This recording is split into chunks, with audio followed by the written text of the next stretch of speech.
The biggest name. You're locked into JJ and Alex.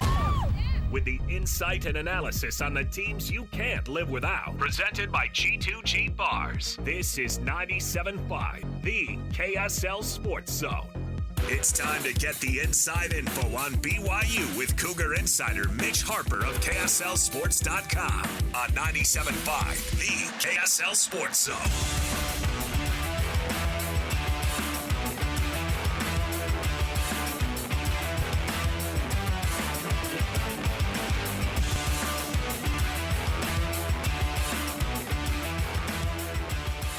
Welcome back to the program.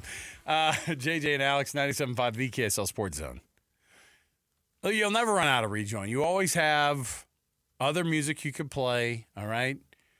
You've got, what is it that you kids listen to these days, Alex? You're a big Kendrick Lamar? You're a big Taylor Swift guy? Kendrick Lamar guy? All right. We can always play those things, all right? So A minor. Oh, that's terrible. How dare you? Welcome back to the show. Our program brought to you by G2G Bars, all natural ingredients and no preservatives. The G2G Bar is the perfect protein bar. Give it a shot today. Let's jump into the program right here. We've got our BYU insider for KSLSports.com, Mitch Harper. It's the cut, top of the hour. Let's do it. It's time for the biggest story of the day. This is what made the cut with JJ and Alex on 97.5, the KSL Sports Zone. And, of course, this portion of the show brought to you by Trajan Wealth, TRAJANwealth.com for your local financial needs and retirement. Mitch Harper is our BYU insider for KSLSports.com. Nobody better than him in the whole dang market. Mitch, describe for us the atmosphere at the Marriott Center last night compared to other massive matchups that you've seen in that building before. It was up there. It was one of the best settings, that I've seen in quite some time. Definitely since that Gonzaga game in 2020. And I think, with this game, though, it just was one that there was so much buildup. Typically with basketball games, you just don't have that anticipation like you do with football. I mean, this is a matchup that BYU fans were dreaming of for years, all throughout those years with Big 12 expansion talks. And then when the invite actually came in 2021, I remember being in the announcement and Mark Pope's off to the side and saying, wait till we host Kansas in the Marriott Center. That's just been something BYU's been dreaming of. And then to have that moment paired up with a 34-point win, pretty impressive stuff by BYU. Where would you place that win in the context of how important it was to them in the Big 12, the magnitude of the score? Kansas is a blue blood. Where does that rank among BYU wins since the time you've been following the program? It's definitely up there. I still put San Diego State 2011 at the top, Gonzaga 2020 probably right behind.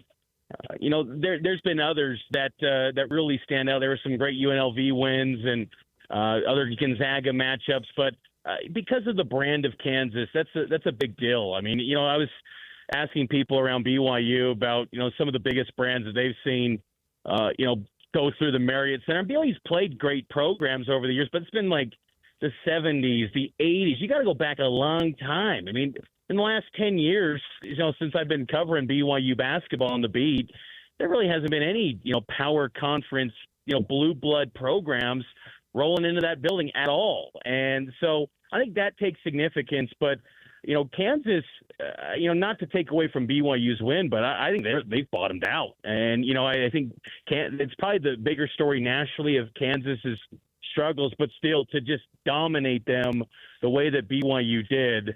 That was an impressive performance by BYU, and I think it's one that Cougar fans will probably remember for a really long time. Is this a Kansas was an overrated kind of situation, maybe compared to what – I mean, they were – I think in Lunardi's board, they were a 4 seed. They were a 5 seed, and I think with Jerry Palm. People kind of have them there. I think a lot of times because of the brand.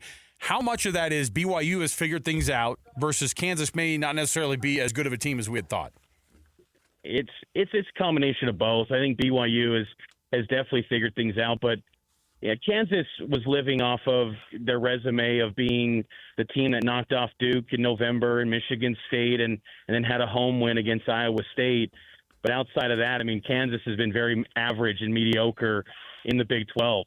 Throughout my weekly Big 12 power rankings in the past 5 weeks, I haven't had them higher than 6 in the Big 12 power rankings because you've seen the signs that this team is just not as anywhere close to what you thought they'd be going into the year. And what's the problem for Bill Self in Kansas this year is that you can't use the injury excuse this time. Last year when they played BYU, they didn't have their star Kevin McCullough, and you thought, okay, BYU goes in there, they're down their star.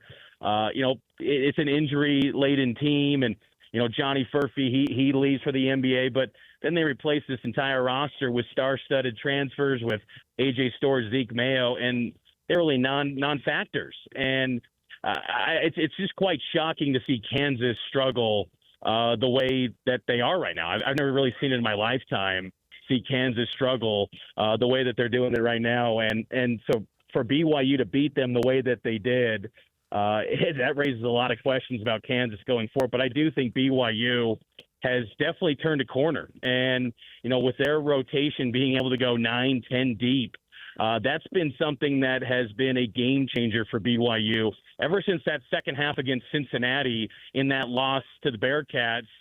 Guys like Mihailo Boskovich and Trey Stewart have given valuable minutes to BYU every single game since then, and they've been key contributors in this 3-game win streak. And then you pair it up with Keba Keita and Fousseyni Traore, the physicality in the front court.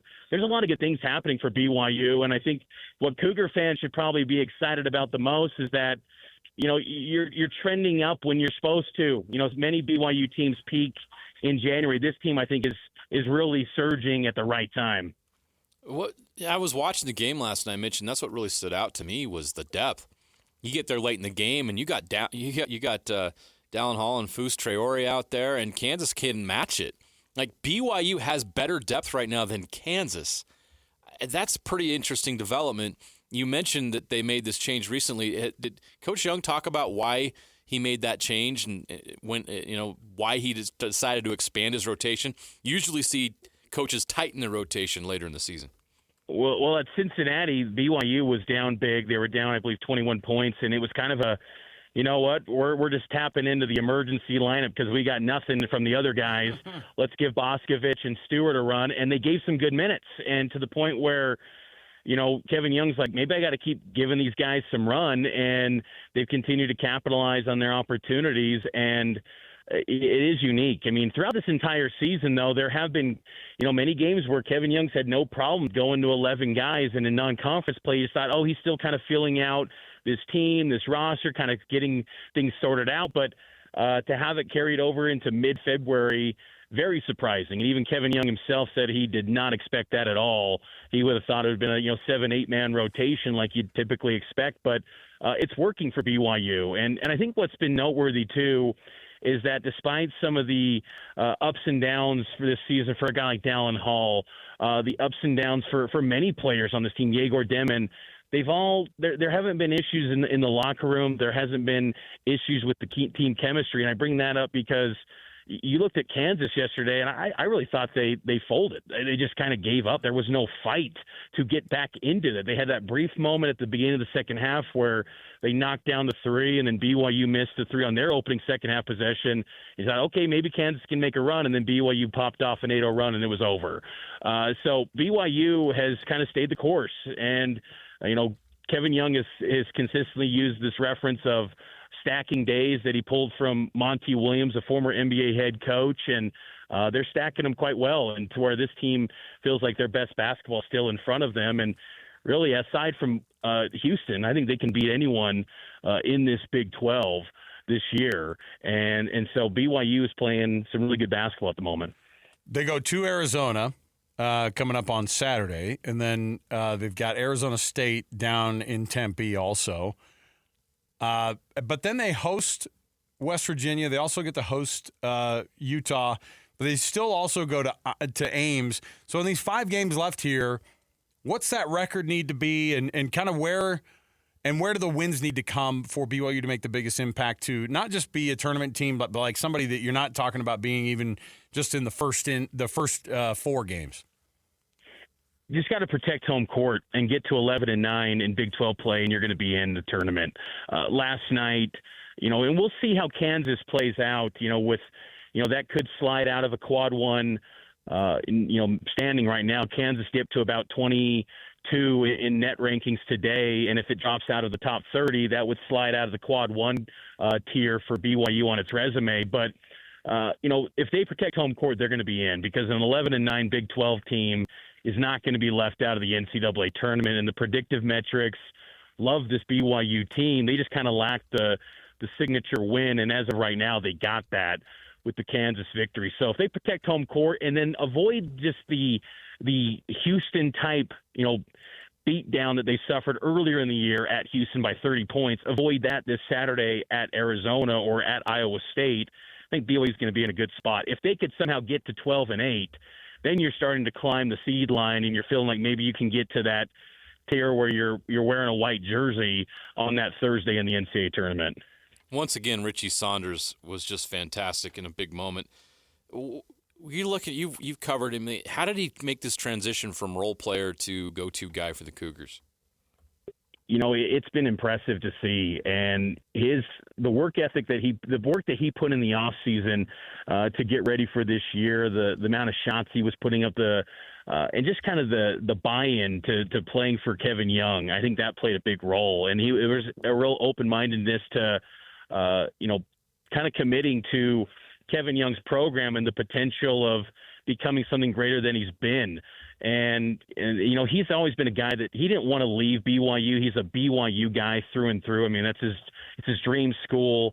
And he just really kind of leaned into being a leader, from the moment that Kevin Young arrived on campus and got Richie Saunders to come out of the portal and commit to him. Saunders has been a leader of this team. He's taken on that role. So off the court, that was a huge evolution for him. And then on the court, it's been remarkable that he's maintained kind of his defensive success and that ability to really have a lot of success on the glass and the defensive end, but he's become highly efficient. I mean, he started the game last night, 5 of 5, and Kansas had no answer for him, and that's just a dynamic that where he gets open, it's going to be an automatic points, and that's just a nice luxury for BYU to have.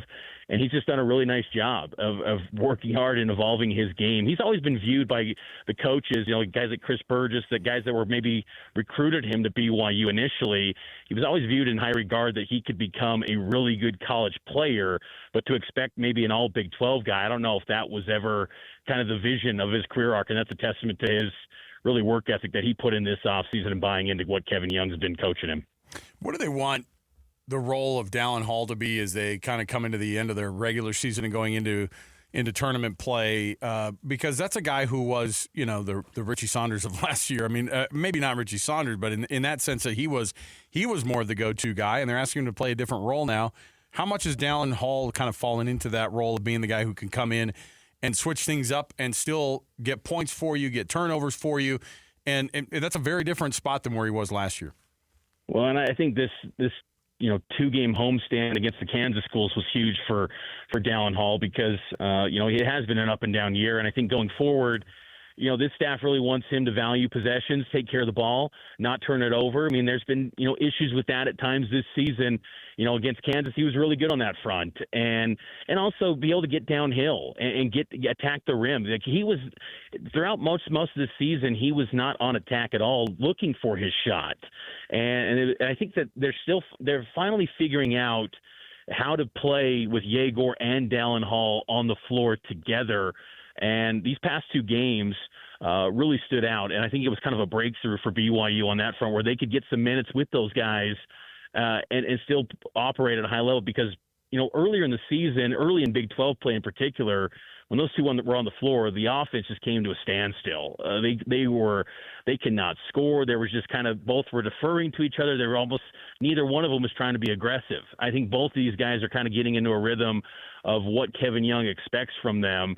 And I just think that it's really working out nicely for him. And also I think that confidence, just having a breakthrough game against Kansas State, Dallin Hall carried BYU in the second half. And just to have that kind of reminder that he can do that, because you're right, he did that last year in many games where he carried BYU to big wins, including Kansas at Allen Fieldhouse.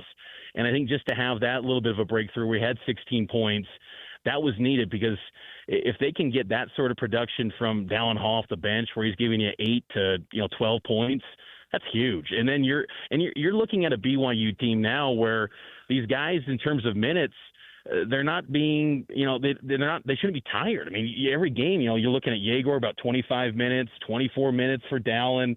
You're looking at, anywhere from 20 to 25 for Kaba Keita, similar for Fousseyni Traore. This should be a pretty fresh BYU team heading into the stretch run where they're still trying to play their best basketball.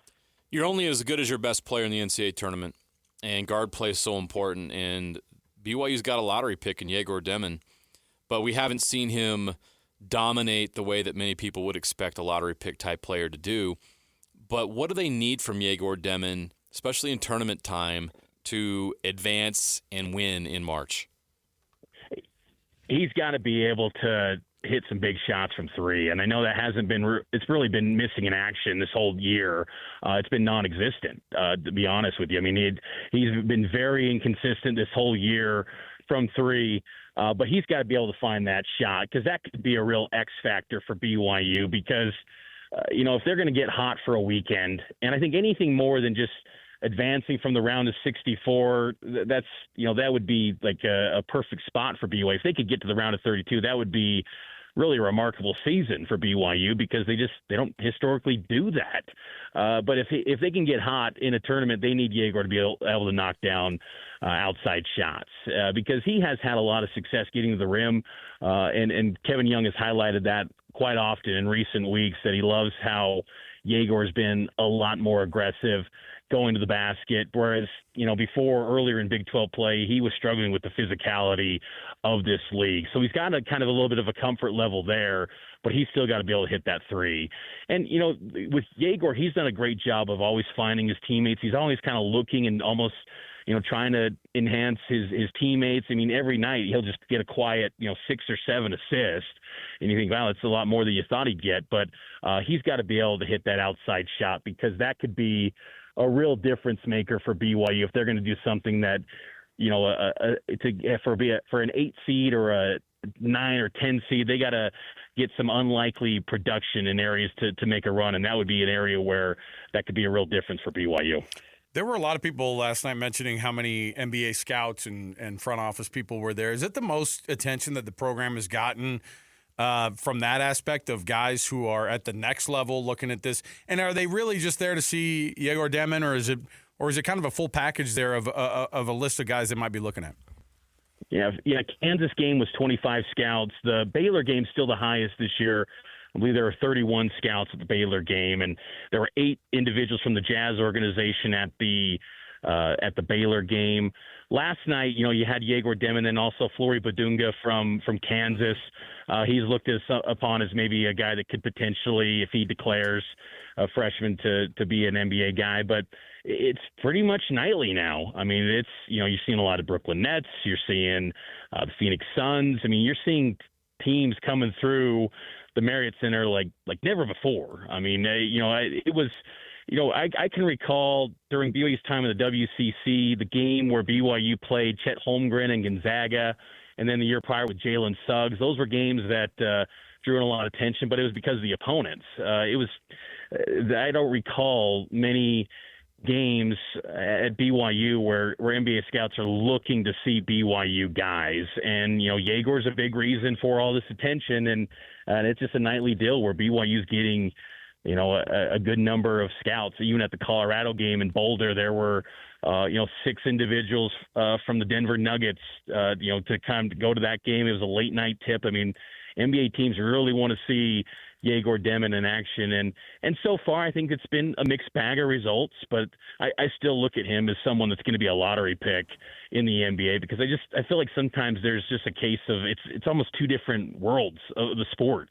And what you do in college doesn't necessarily mean you're going to be a flop in the NBA. You might be better. And I think Yegor is going to be that guy, where he's going to be a better player, honestly, in the NBA than he is in college. But you see those moments, those flashes that he gives you, and he's pretty impressive. So there's been a lot of NBA scouts throughout the season for BYU. Mitch, it's going to be a last fun couple of weeks here in conference play, and then the conference tournament, and then, of course, getting into the NCAA tournament. It's going to be a fun month and a half here to break down. So we're happy to have you on the program, and we'll have you again here soon. Thanks for hanging out with us, man. You bet, guys. Take care. There you go. Mitch Harper. To his point about winning a tournament game, how massive that would be. So BYU from 1979 to 1993, so that's a 14-year span? Mm-hmm. 2, 3, 4, 5, 6, 7 times they won NCAA tournament games. Since then, since 1993, they've only done it twice. Twice in 32 years.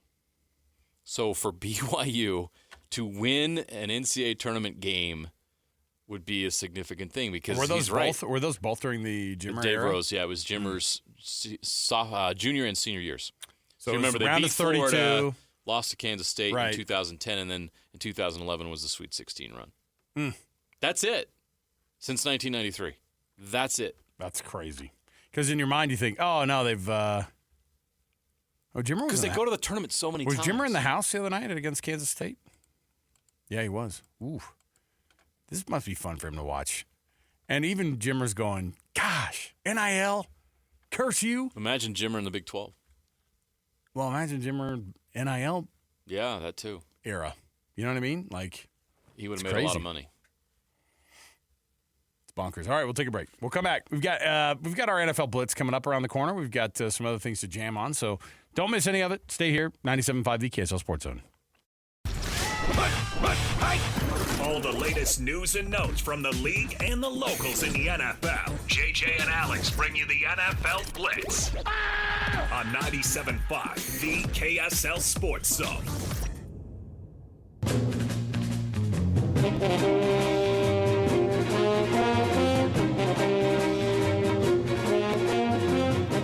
All right, everybody, welcome back. Now, look, I know it's the NFL Blitz. That's a football update. Our producer, Alex, is standing by. Real Salt Lake is currently, this is regular season. This is real match stuff here, buddy. This is the first official game of the 2025 season. Anything you have to say about that? I'm excited. I'm happy that soccer's back. You know why? Because football is live! Yeah! Hey, Danny Rojas joins the show. Hey, Danny, thank you. Any score update? If it's 0-0, so help me. It is 0-0 at the Okay, half. all right. So and they're taking on the Quakes, San Jose? No. This is Herediano in Costa Rica. It's San Jose, Costa Rica, not San Jose, California. I love when you put California with an accent. California. I'm trying. I didn't say Herediano like he did. Say it again. Herediano. Herediano. Herediano. Yeah, that's good. Herediano. See, I said it the most white guy way. Gringo. Herediano. We'll work on the accent. Real Salt Lake taking on Herediano of San Jose, Costa Rica. Muchísimas gracias por compartir tus sentimientos sobre soccer. Es muy bueno. I follow these guys that he does a Spanish accent with like a German accent. I can't even do it, and I'm like I'm an impersonation guy, and it's like too much. He does it's like a Spanish accent with an Irish accent with an Australian. It boggles my mind. That's too much. This is way too much. Hey, we got to mention before we're sneaking football into the NFL Blitz here. Sorry, but Mbappe. Hat trick? I was waiting for you to. Real Madrid? I thought you were doing Hanson Brothers. I went from bad Spanish to bad French. Mbappe. Mbappe. Mbappe. It's my favorite. Is he the best player in the world right now? Look at me sounding like talking soccer on He's not, though, JJ right? and Alex. I Is Mbappe the best? would say that he is. You think he is? I think he is. I think Mbappe is. the What best about player in the world. Holland, dude? What's his status? Holland got hurt. He has an ACL, and he's probably going to be out for the rest of the Well, we year. all have ACLs. Is there something wrong with his? It tore. He has an ACL. He woke up this morning. It's in and found two it. pieces. He found it. It was under his sheets. He's like, "Oh, I gotta have this to play tonight." All right. Producer Alex, appreciate the update. That was a Gracias por football compartir. update. All right. Now to a football update. Football update. NFL Roundup. Yes. Let me see here. The NFL Roundup brings you this today, or the NFL Blitz brings you this today. The Lions wide receiver Jameson Williams will not face NFL discipline over over his gun. Nope, Now, it's officially the NFL offseason. I know they're all, no. Now we got to resolve all the legal matters involving players in the league. So, carrying an unlicensed gun, right? The league spokesperson confirmed with ESPN that the matter is closed. So don't ask me. So quit asking. His unlicensed gun. He's not the registered owner of it. I don't know. Why are you asking Nick Saban about Jamison Williams' gun problem? Quit asking. All right. So he was a passenger in the car that was being driven by his brother when police pulled over the car for speeding. 2 guns were found. One was registered to him, and the other one to his brother. But he does not have a concealed carry permit, and it appears that. Look, this is not a. I don't know. Is this the same as? Don't confuse this with John Morant's gun issues or John Wall's gun issues. It's not like Jamison Williams was on a Instagram live. Mm-hmm. Don't confuse it with who was it? Was it who was the guy who had the sweatpants on and his gun went off in the club? Is that Peerless Price? No. Who was it? Played for the Giants. Plaxico Burress. Oh my goodness. So not only do you get in trouble for the gun because you're in New York and you're going to get in trouble for a gun, shot yourself with your own gun in your sweatpants. Come on, man. Yeah, Jamison Williams didn't do that. No. So moving on. I love her like coming to the. Come on, Jamison Williams. That was like a normal gun situation, all right? Spice things up a little bit. Get on Instagram Live next time. Super Bowl champion Eagles. Kevin Patullo is going to be your new OC at Philly. Your thoughts on this one? I don't know if it changes much. If Kevin Patullo's going to replace Kellen Moore and do a good job, the question is, I mean, look, he's doing the look. He was a wide receivers coach, and then the passing game, not even coordinator, passing game specialist for the Colts between 2018, 2020. That was when Sirianni was the offensive coordinator for the Colts. So I'm not going to get on the radio and pretend that I would know whether Kevin Patullo is an amazing hire or not. It's me, Sirianni. Hey, Big Dom. Where's Dom? We're on the same team. Hey, Dom, tell him Patullo's on the way. If they can get Tommy Cutlets on the roster. This is the most South Philly coaching staff of all time. We're doing an official food tour of Philadelphia, and you're going to be running that tour because you lived out there. You're going to show us the ropes. Cheesesteaks and cannolis. Come on. Give me the cutlets, bro. Anyway, bottom line is Patullo and Sirianni back together again. So we'll see if they can. Obviously, they're taking a step back with Kellen Moore, but when you lose your offensive coordinator in February after winning a Super Bowl, not bad. There's not a lot of guys out there to interview and because they've already been hired. Yep. So you just roll within. And so we'll see how it goes. But they're so well established offensively. I mean, you could coach them. Why would you say it like that? Why would you be so rude to say that? I mean, even you could call the plays. An offensive coordinator position so easy a caveman could do it. Hey, how dare you? Actually, you know what's funny is like it is the insane amount of work that goes into it. I've been watching all this John Gruden stuff now that they brought him on as the mascot at Barstool, basically. Yeah. And he loves. Is he getting checks? Is he cashing checks for that? It just seems like It just seems like he. I mean, at this point, it feels like he's at the Barstool Mansion, and this is like a reality show, and he's just like one of the housemates that are there. That's what it feels like. John Gruden just chilling with Big Cat. He really is. And they're like, tell us another story. He's like, all right, back. This is 2015 now. Yeah, you get me? And like he's telling these stories, and he's there telling stories, and you're going, John Gruden, like, let's go out and do something, man. Come on. Speaking of going out and do something, the Chargers are going to be hosting a Week 1 game in Sao Paulo, Brazil. We're going back to Brazil again. Super. They're going to be in Brazil 6 games out of the next 5 seasons, JJ. So it's very humid there. It's going to be tough on Jim Harbaugh's khakis. I'd maybe go with a darker shade. Maybe I don't know if I'm Jim Harbaugh. If I'm comfortable wearing khakis in Sao Paulo. A little bit more sweat wicking. In August. A bit more sweat wicking. You don't want the sweat rings showing up on those. Hope Jim Harbaugh's got a plan. Let me see here. By the way, they've actually found lots of gold bond.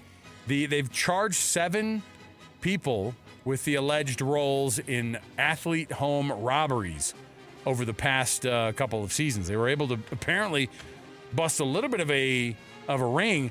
Members of a South American theft group. I love how it sounds like it's already a company. Now, we're part of South American Theft Group Associated. Members of a South American theft group are accused of stealing more than $2 million of valuables. Are they an LLC or a sole proprietorship? 7 men all from Chile, by the way. Not a good look for Chile. That's right. How random is that? I don't know. I mean, I told you, South America, they do this. They were like, look, why don't we step this up a little bit? Let's go straight to because they'll steal stuff from the professional soccer players.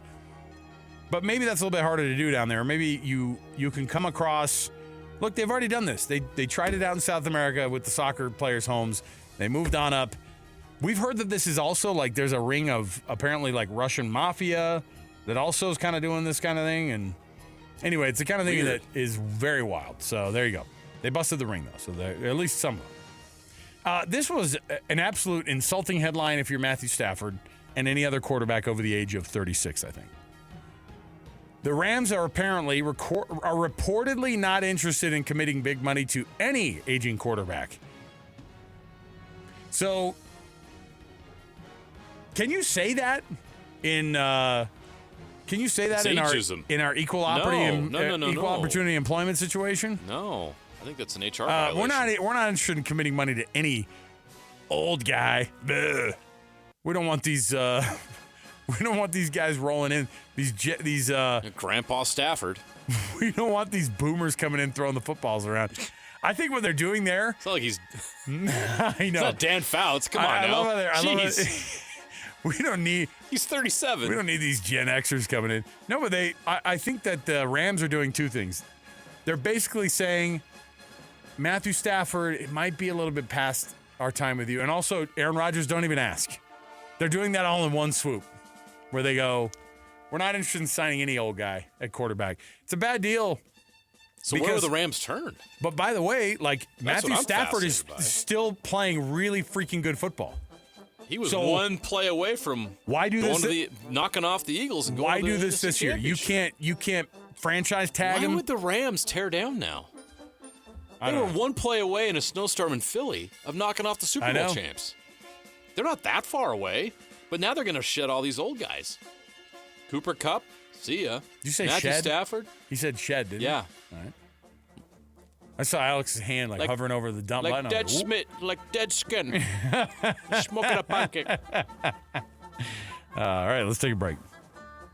Final break of the hour. We'll come back. We'll talk about what it means to be a quote-unquote aging quarterback. All right? And we'll get back to it. So we've got our best and worst next. Don't miss it. 97.5 EKSL Sports Zone. Wrapping up the hour with our picks for the best and worst moments on today's show. As JJ and Alex want to hear your best and worst of the day.